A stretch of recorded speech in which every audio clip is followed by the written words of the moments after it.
Kasi kung si Lorenzana nandito, he would start to bottom up hanggang dito. Natutuok ako. Tapos pinababa niya ito. The ever prim and proper. Sabi ko, kinopya ko naman ito kay Ramos. Ramos, ginaganon niya. Ganon rin ako kay mainit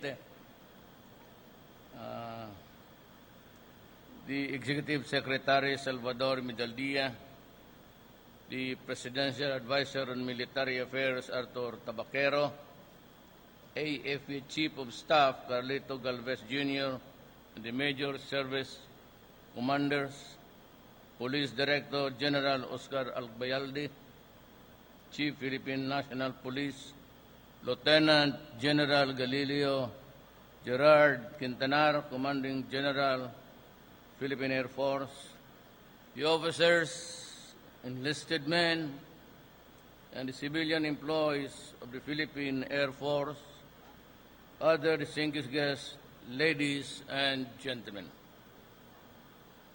I congratulate the Philippine Air Force for 71 years of service, sacrifice, and commitment to safeguarding our citizenry and defending our sovereignty.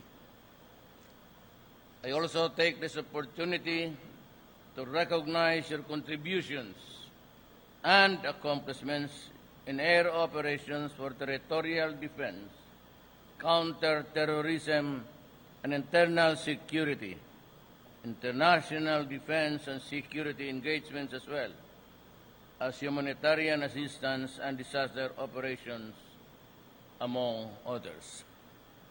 We have proven that with unity, cooperation, and a determined spirit, we can make our nation strong and our defense impregnable.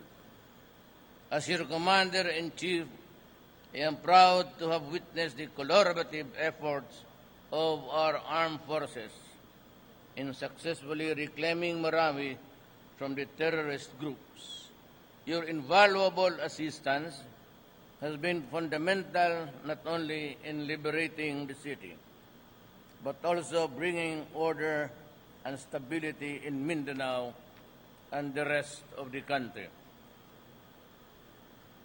We will continue to face challenges as we realize our shared vision of a stronger and safer Philippines.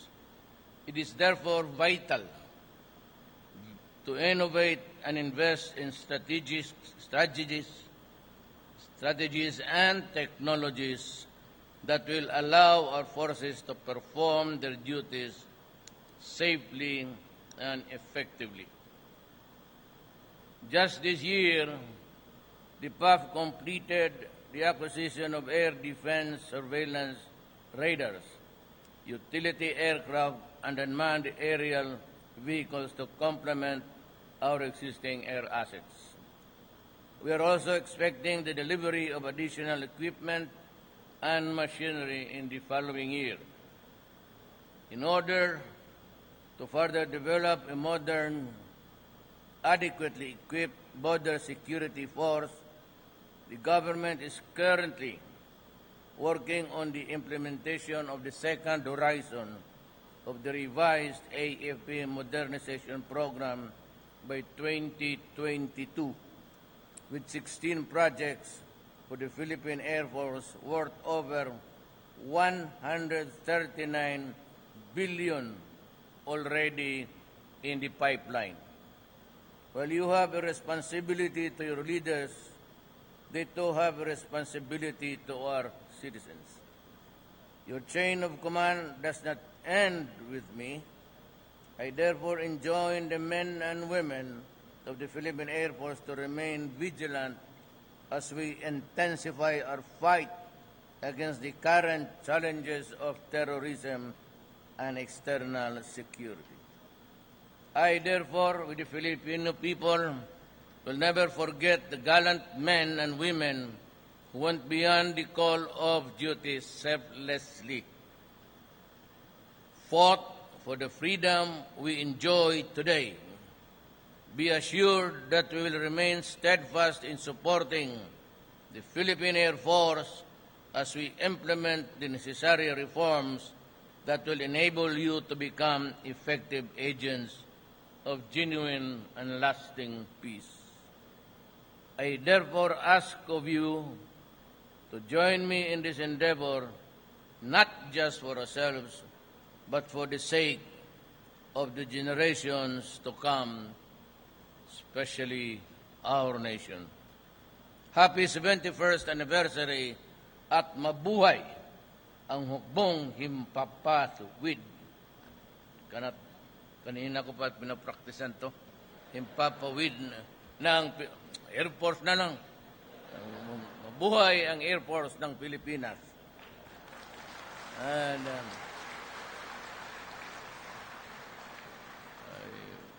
forgot to mention ang General ng Davao Oriental, si Congressman Almario. Mabuhay ka, sir, at yung mga ano mo. Yung mga ano mo. Salamat po. Thank you, Mr. President.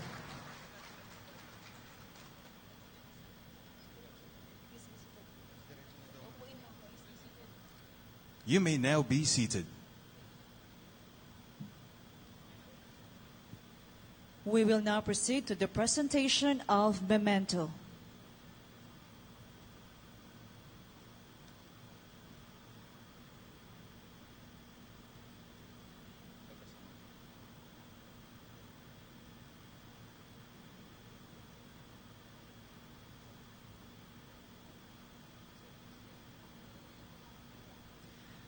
May we request Lieutenant General Quintanar Jr. to present a command memento to the guest of honor and speaker, President Rodrigo Roa Duterte, as a token of appreciation during the 71st founding anniversary of the Philippine Air Force.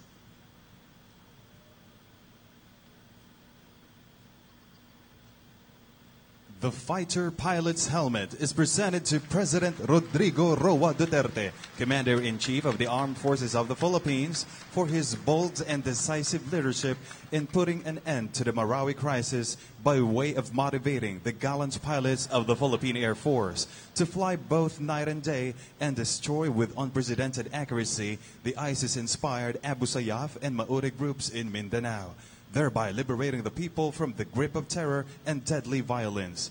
This fighter pilot's helmet is same helmet worn in combat by our FA-50PH pilots.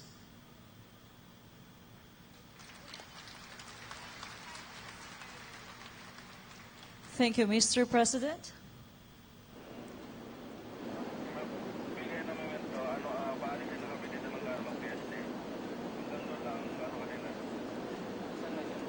Please rise for the singing of the Philippine Air Force hymn, to be followed by the exit of colors.